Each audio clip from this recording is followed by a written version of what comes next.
بسم اللہ الرحمن الرحیم۔ السلام علیکم خواتین و حضرات، میں ہوں آپ کا جنید سلیم اور آپ دیکھ رہے ہیں انصاف ڈیجیٹل۔ ناظرین، لامحالہ آج سب سے پہلے بات ہوگی کل آنے والے سپریم کورٹ کے مخصوص نشستوں کے حوالے سے فیصلے کی۔ فیصلہ کل آئے گا اور اس کے لیے کل بھی ججز کا اجلاس ہوا تھا اور آج بھی ججز کے چیمبر میں 1.5 گھنٹہ طویل ایک اجلاس ہوا ہے اور تیسرے فلور پہ تمام جج صاحبان اکٹھے ہوئے ہیں، مشاورت ہوئی ہے۔ اس کے حوالے سے آپ کے ساتھ 2-3 اہم ڈیولپمنٹس جو ہیں وہ میں شیئر کروں گا، اور لیکن ججز کے آج کے اجلاس کے بعد جو ہے وہ شہر اقتدار جو ہے وہ افواہوں سے گرم ہے، بلکہ گرما گرم ہے۔ دوسری طرف حکومت بھی بہت متحرک ہے۔ وزیر قانون اعظم Nazir Tarar judicial reforms act کے ذریعے ججز کو لبھانے کی کوشش کر رہے ہیں۔ ذرائع کا کہنا یہ ہے کہ ریفارمز میں پہلے عدلیہ کے ججز کی مدت ملازمت میں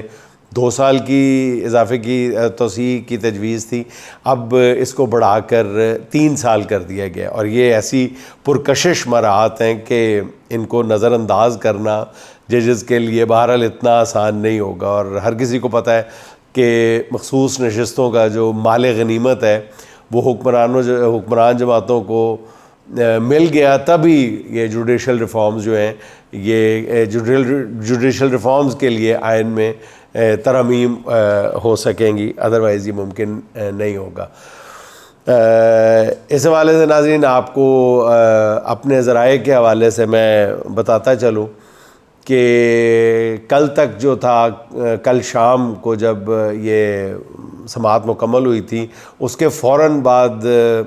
یہ ہمارے ذرائع یہ بتا رہے ہیں کہ چیف جسٹس صاحب کے پاس جو اپنے ہم خیال ججز ہیں وہ ان کی اکثریت نہیں تھی، لیکن آج تازہ ترین اطلاعات جو ہیں وہ یہ ہیں کہ غالباً سنی تحریک جو ہے وہ مبینہ طور پہ یہ بالکل اندازوں پر مبنی ایک بات ہے کہ 8-5 یا 9-4 سے یہ کیس جو ہے یہ سنی تحریک کے خلاف ہونے کا زیادہ امکان پایا جاتا ہے جی۔ اب دیکھیں کیا ہوتا ہے، عدالت ہے، اس کے بارے میں پیش گوئی تو نہیں کی جا سکتی، لیکن جو کچھ اڑتی خبریں ہیں وہ میں نے آپ کے ساتھ شیئر کی ہیں۔ اچھا جی، آج ذکر ہو جائے 190 ملین پاؤنڈ کیس کے، جس میں آج سابق وزیر اعلیٰ پرویز خٹک صاحب نے عمران خان کے خلاف بالآخر گواہی دی ہے، اور جب سے خان صاحب جیل میں گئے ہیں پرویز خٹک صاحب، تب سے خان صاحب کی پشت پہ وار کیے چلے جا رہے ہیں، انتہائی بے شرمی اور ڈٹائی کے ساتھ۔ کوئی انہوں نے دوستی، کوئی ان میں کیا کہنا چاہیے، حیا کا دامن انہوں نے بالکل چھوڑ دیا ہے، مروت، کوئی رواداری کسی چیز کا انہوں نے خیال نہیں رکھا۔ حالانکہ ان کی نسبت اعظم خان کے بارے میں یہ بات کہی جا رہی ہے کہ ان کی آنکھوں میں اتنی حیا باقی ہے کہ انہوں نے طاقتور حلقوں کی مرضی کے مطابق جو ہے وہ رویہ نہیں اپنایا، سٹانس نہیں اپنایا۔ اچھا، خٹک صاحب کے بارے میں انہوں نے، آپ کو پتہ ہی ہے کہ پہلے اپنی الگ جماعت بنائی، اس کا نام پی ٹی آئی پارلیمنٹیرین رکھا، انہیں صوبے کی وزارت اعلیٰ کے خواب دکھائے گئے، اور پھر خود پرویز خٹک نے اپنے دیگر قریبی ساتھیوں کو یہی خواب دکھا کے اپنی پارٹی میں شامل کیا، اور اپنے ساتھ کئی اور رہنماؤں کا کیریئر جو ہے وہ بھی ہمیشہ کے لیے تباہ و برباد کر دیا۔ اب چاہیے تو یہ تھا کہ خٹک صاحب جو ہے وہ اپنی غلطیوں سے کچھ سبق سیکھتے اور سیدھی راہ پر آنے کی کوشش کرتے، لیکن لگتا ہے کہ انہوں نے وہ اپنے سیاسی مستقبل سے بالکل مایوس ہو چکے ہیں، اور اب وہ طاقتوروں کے ہاتھ کی کٹ پتلی بننے کو ترجیح دے رہے ہیں۔ آج وہ عدالت آئے، لیکن ان کی باڈی لینگویج جو تھی وہ سر سے لے کر پاؤں کے ناخن تک شرمندگی سے بھری ہوئی تھی، بالکل سراپا شرمندہ تھے وہ، مطلب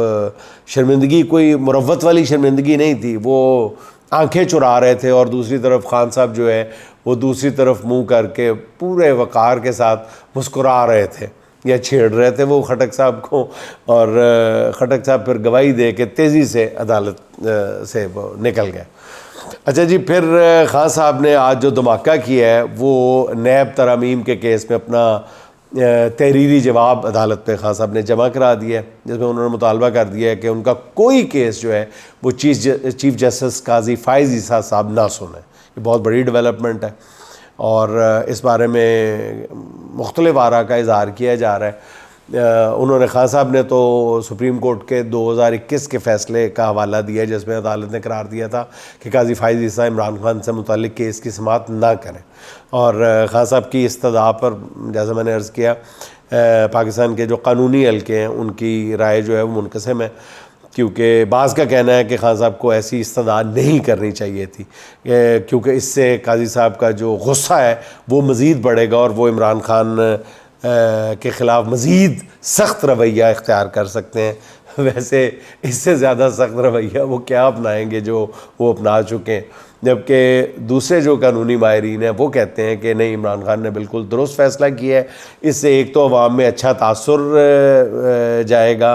خان صاحب کے کیسز کے حوالے سے، دوسرا اس درخواست کے باوجود قاضی صاحب اگر پیچھے نہ ہٹے تو ان کے عمران خان کے خلاف آنے والے ہر فیصلے پر عوام کی طرف سے بہت زبردست تنقید ہوگی، اور عوامی عدالت میں خان صاحب کے موقف کو بھرپور پذیرائی ملے گی۔ اچھا ناظرین، آپ کے ساتھ ایک اور خبر بھی شیئر کرتا چلوں جو 2 دن پہلے جس کا ذکر ہوا تھا،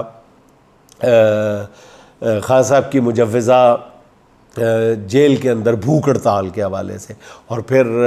میں نے اس پہ اپنے کچھ ریزرویشن کا اظہار بھی کیا تھا، لیکن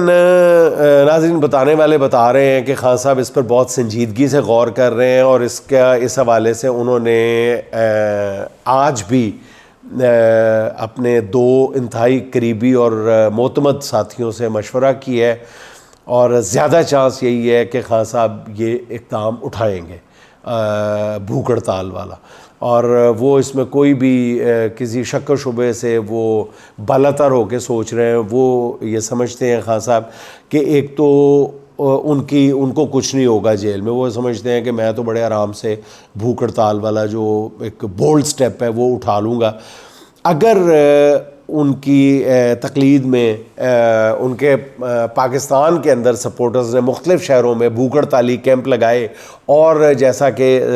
یہ خدشے کا اظہار کیا جا رہا ہے کہ سرکار جو ہے وہ بزور طاقت ان کیمپوں کو اٹھوا دے گی، لیکن خان صاحب کی خوش گمانی یہ ہے، خان صاحب اس گمان کا اظہار کر رہے ہیں کہ ہو سکتا ہے کہ پاکستان کے اندر لگنے والے بھوک ہڑتالی کیمپ جو ہیں وہ جو ہیں اٹھوا دیے جائیں ڈنڈے کے زور پہ، لیکن خان صاحب کے لیے جو ایک جس طرف وہ دیکھ رہے ہیں وہ یہ کہہ رہے ہیں کہ دنیا بھر کے جو مختلف ملک ہیں وہاں پہ جو اوورسیز پاکستانی ہیں، جب وہ خان صاحب کی تقلید میں بھوک ہڑتال کریں گے تو ان کیمپوں میں ہونے والی بھوک ہڑتال کو نظر انداز کرنا دنیا کے لیے بھی اتنا آسان نہیں ہوگا، اور ان ملکوں کی حکومتوں کے لیے بھی یہ آسان نہیں ہوگا کہ اتنی بڑی تعداد میں پاکستانیوں کو بھوک سے مرتا ہوا دیکھیں خدا نخواستہ۔ تو اس بھوک ہڑتال کا بہت سنجیدگی سے نوٹس لیا جائے گا جو اوورسیز پاکستانیز کریں گے۔ اس حوالے سے میرے خیال 2 اقدامات پہ غور کیا جا رہا ہے اوورسیز پاکستانیز کے حوالے سے۔ ایک تو جو امریکہ میں امریکی کانگریس میں جو قرارداد منظور ہوئی تھی اس کے حوالے سے جو اس کے زیادہ روئے رواں تھے، جو تنظیمیں تھیں اس میں تو پاک پیک تھی، پھر فرسٹ پاکستان گلوبل تھا، پھر غالباً فرینڈز آف ڈیموکریٹک پاکستان تھے، اپنا بہت بڑی تنظیم ہے، ڈاکٹرز کی بہت بڑی تنظیم ہے، وہ بھی اس کے پیچھے تھے، لیکن سجاد برقی صاحب جو او آئی سی کے سیکرٹری جنرل ہے، او آئی سی پی ٹی آئی کے سیکرٹری جنرل ہیں، انہوں نے اس کے لیے بہت زیادہ لابنگ کی تھی اور 5-6 مہینے انہوں نے دن رات کام کیا تھا۔ اب وہ اس پہ غور کر رہے ہیں کہ اگلی قرارداد لانے سے پہلے وہ یہ جو قرارداد منظور ہوئی ہے اس پر عمل درآمد کے لیے وہ ایک سفارتی کوشش کریں اور حکومت پاکستان پہ دباؤ ڈالا جائے اقوام متحدہ کی طرف سے بھی اور امریکی کانگریس کی طرف سے بھی کہ پہلی قرارداد پہ عمل کیا جائے، اس کے لیے کوئی کمیٹی فارم کر دی جائے، اور اس کے لیے وہ ایک نئی ایفرٹ سجاد برقی صاحب اپنے ساتھیوں کے ساتھ کر رہے ہیں، اور جن میں نے تنظیموں کا نام لیا ہے جنہوں نے بہت رول پلے کیا ہے، کانگریس مین سے ملاقاتیں کی ہیں، دن رات اس کے لیے محنت کی ہے، دیوانے ہیں خان کے اصل میں نا، اور وہ ہم تو شاید آسانی سے برداشت کر رہے ہیں، بلکہ sorry to use this word, ہم تو ڈٹائی کے ساتھ خان صاحب کی قید برداشت کر رہے ہیں، جو یہ امریکہ، برطانیہ اور پوری دنیا میں پھیلے ہوئے پاکستانی ہیں، یہ 1 گھنٹے کی قید بھی جو ہے خان صاحب کی برداشت کرنے کے لیے تیار نہیں ہے، اور وہ کسی بھی حد تک جانے کے لیے تیار ہے۔ اور دوسری بات یہ ہے کہ ان کو بھی اب یہ کنوے کیا جا رہا ہے، کنوے کر دیا جائے گا اگلے 1-2 دن تک، جب پی ٹی آئی اس کو بھوک ہڑتالی کیمپ کے پروجیکٹ کو، منصوبے کو فائنلائز کر لے گی۔ اور سجاد برقی صاحب کا بھی یہی خیال ہے کہ اگر یہ ہو جاتا ہے، اگر پی ٹی آئی کی قیادت فیصلہ کرتی ہے اور ہمیں یہ کنوے کر دیا جاتا ہے، تو پھر یہ بہت بڑا سٹیپ ہوگا، کیونکہ امریکہ کی حکومت جو ہے وہ اتنی آسانی سے جو ہے وہ بھوک ہڑتالی کیمپ جو ہے وہ ڈائجسٹ نہیں کر پائے گی، اور پاکستان کی حکومت پہ بہت زیادہ پریشر آ جائے گا خان صاحب کی رہائی کے حوالے سے۔ اچھا جی، اب بات ہو جائے عدت کیس کی، مکروہ کیس، شرمناک کیس کی، اور کیا کہا جائے اس کیس کے حوالے سے۔ آج اس حوالے سے جو ہے وہ بشریٰ بی بی کی وکیل خدیجہ صدیقی نے دلائل دی ہیں، اور انہوں نے عدالت کو بتایا ہے کہ ان کے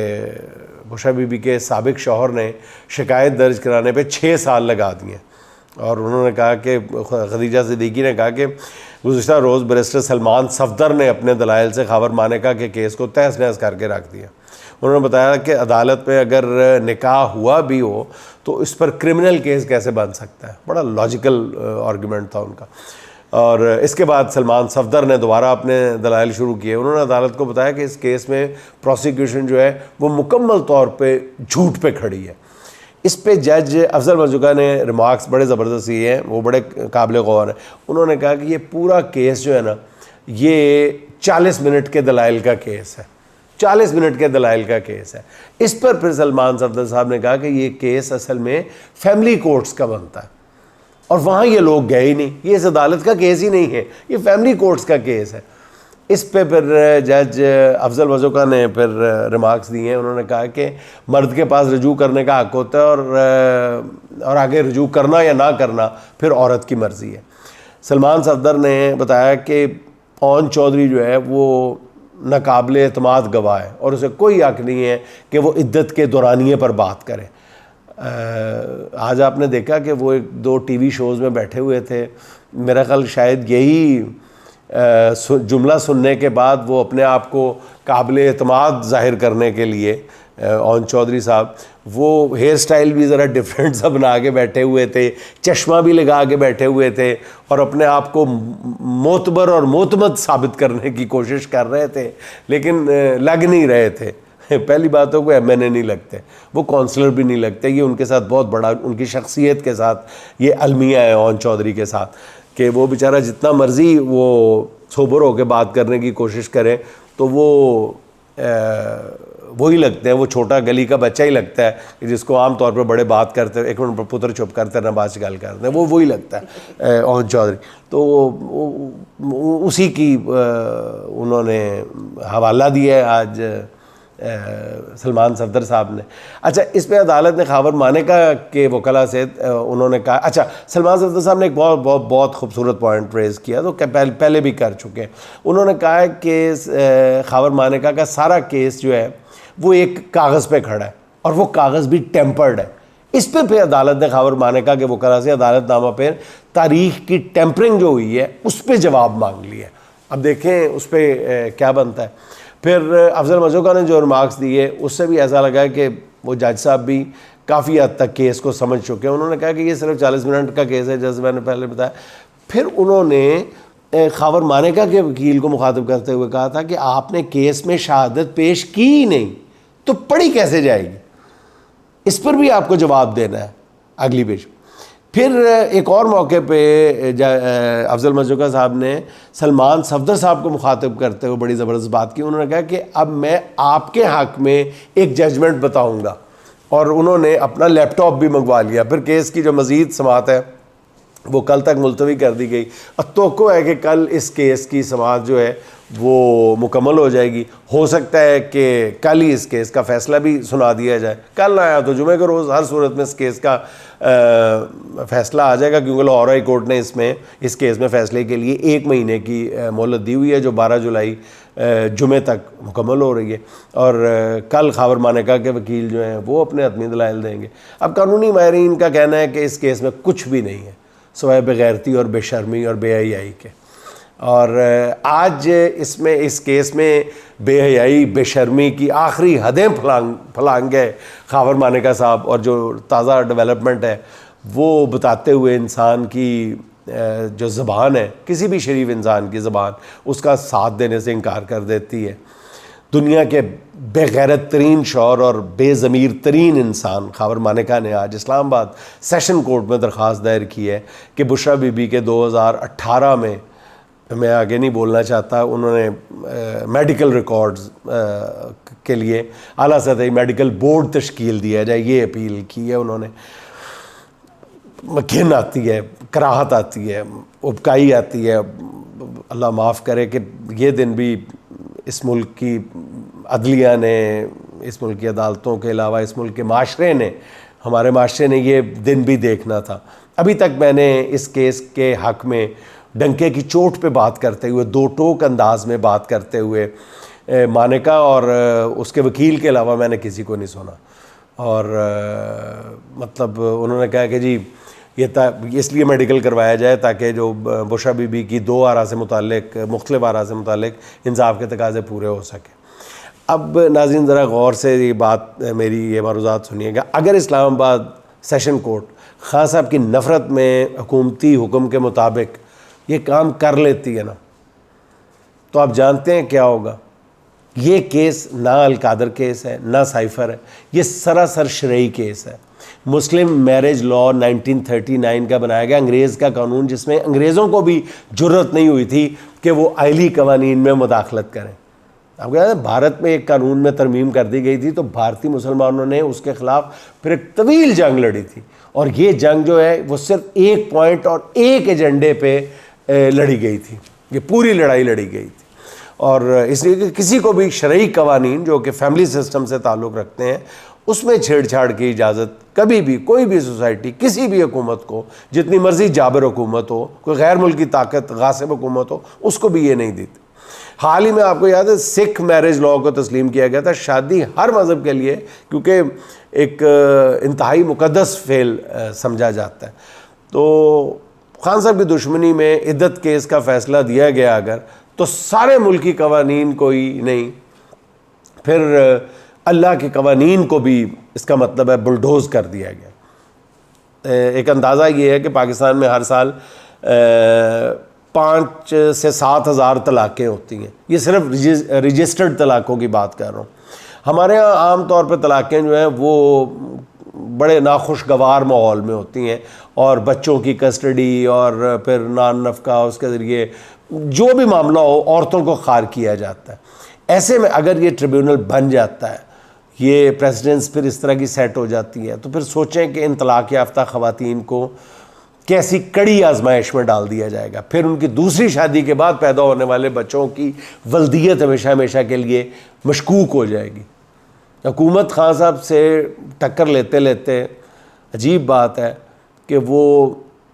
اللہ تعالیٰ سے نعوذ باللہ ٹکر لے بیٹھی ہے. اور یہی زوم جو ہے یہ نمرود, فرعون, یزید کو بھی تھا کہ وہ جو چاہیں کر گزریں, ان کو کوئی نہیں روک سکتا. بہرحال حلالی اور حرامی ہونا جو ہے یہ تو خاندانی لوگوں کے مسائل ہیں نا, لیکن اگر کچھ بے ضمیروں کے لیے یہ مسائل میٹر نہیں کرتے تو نہ کریں, لیکن اللہ سے ٹکر لینے کی بھول نہ کریں. سیدھی سیدھی بات ہے. اور اگر اس کیس کا فیصلہ خان کے حق میں آ جاتا ہے تو پھر ان کی رہائی کے بھی روشن امکانات ہیں, کیونکہ تاحال حکومت نے خان پر کوئی نیا کیس ابھی تک نہیں ڈالا، چھپا کے رکھا ہو تو کچھ نہیں کہا جا سکتا۔ اس حوالے سے کل بہت اہم دن ہے۔ اگر حکومت کو یقین ہو گیا کہ عدت کیس میں عمران خان بری ہونے والے ہیں تو وہ ضرور کوئی نہ کوئی بوگس کیس خان پہ ضرور ڈالے گی، لیکن یہ ہتھ کنڈے اب کب تک؟ سیدھی بات ہے، کپتان کو رہا کیے بغیر کچھ بھی آگے بڑھنے والا نہیں ہے۔ یہ کپتان قید نہیں ہے، ملک قید ہے۔ کپتان کال کوٹھڑی کے اندر 4 قدم اگر نہیں چل سکتا تو ملک اس کے بغیر 1 قدم نہیں چل سکتا، سیدھی بات ہے۔ اور دوسری طرف ناظرین آپ یہ دیکھیں کہ وطن عزیز مہنگائی کی ایسی خوفناک چکی میں پس رہا ہے کہ عوام کی حالت اتنی خراب سے خراب تر ہوتی چلی جا رہی ہے۔ نئے یہ جو بجٹ آیا ہے اس کے بعد تو مہنگائی سے جو ہے وہ لاغر آدمی جو تھا پہلے، اس کو باقاعدہ میں کوئی یہ مبالغہ آمیزی سے کام نہیں لے رہا، جو غریب آدمی کو باقاعدہ وینٹیلیٹر پہ ڈال دیا اس بجٹ نے۔ دوسری طرف آپ یہ دیکھیں کہ حکومت کے للے تللے کم نہیں ہوئے۔ بے شرمی کی بات یہ ہے نا، کہتے ہیں کہ وہ غریب کی بھوک اس کی اپنی جان کو نگل لیتی ہے، جبکہ حکمران کی بھوک جو ہے وہ ملک و قوم کو کھا جاتی ہے، اور یہی ہو رہا ہے۔ قرض پر قرض لے کے حکمرانوں نے اپنی جھوٹی شان بنائی ہوئی ہے انتہائی بے شرمی اور ڈھٹائی کے ساتھ، اور حکومت اپنے روزمرہ کے معاملات کیسے چلا رہی ہے اس حوالے سے اتنے خوفناک اعداد و شمار پیش کیے ہیں۔ میرے انتہائی رسپیکٹیبل جو کامرس رپورٹر ہیں، کامرس رپورٹنگ کی دنیا کا بہت معتبر نام ہے شہباز رانا صاحب، انہوں نے جو اعداد و شمار پیش کیے ہیں وہ بس مطلب انسان سنتا جاتا ہے اور کانوں کو ہاتھ لگاتا جاتا ہے۔ رانا صاحب یہ بتا رہے ہیں کہ 30 اپریل 2024 تک پاکستان پر کل قرض جو تھا وہ 66,000 ارب روپے تھا، جو صرف ایک ماہ بعد یعنی 31 مئی کو بڑھ کر 67,816 ارب روپے، یعنی صرف 31 دنوں میں نون لیگ کی اس حکومت نے 1735 ارب روپے قرض میں اضافہ کیا ہے۔ یعنی حکومت روزانہ اپنے للو تللوں کے لیے 56 ارب روپیہ لے کے کام چلا رہی ہے، یومیہ۔ ناظرین کرام، یومیہ 56 ارب روپیہ حکومت وقت نون لیگ کی حکومت، یہ جو ٹک ٹاکرز کی حکومت ہے، یہ جو کروڑوں روپے بانٹے جا رہے ہیں، میڈیا پہ خرچ کیے جا رہے ہیں، عوام الناس کے منہ پہ ہاتھ رکھنے کی کوشش کی جا رہی ہے، ان کاموں پہ روزانہ 56 ارب روپے کا قرض لے کے کام چلایا جا رہا ہے۔ آپ ذرا اندازہ کریں، اب اس حکومت سے کوئی پوچھنے والا نہیں ہے کہ وہ اتنا بڑا قرض کیوں لے رہی ہے اور اسے واپس کون کرے گا۔ مطلب یوں لگتا ہے کہ نون لیگ کی حکومت سمجھ بیٹھی ہے کہ اب کون سا عوامی عدالت میں جانا ہے، اور اگر جانا بھی پڑے گا تو فارم 47 ہے نا، تو بس دیکھی جائے گی۔ تو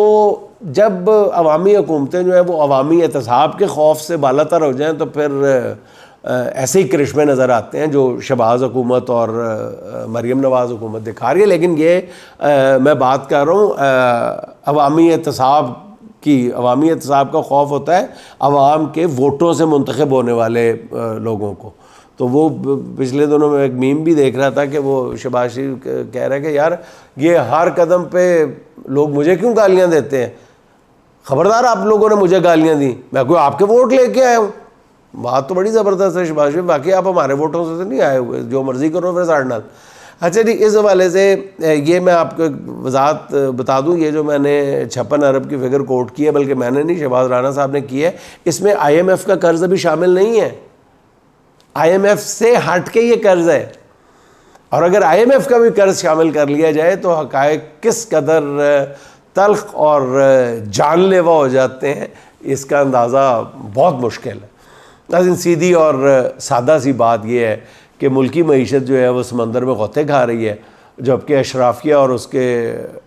جو حکمران ہیں وہ خوشحالی کے جزیروں پر موج مستیوں میں مصروف ہیں۔ 98% قوم جو ہے بھوک سے نڈال ہے، جبکہ 2% جو ہے براعت یافتہ طبقہ جو ہے وہ بدہضمی کا شکار ہے۔ اور ناظرین اسی کے ساتھ آج کی چھوٹی سی بات یہ ہے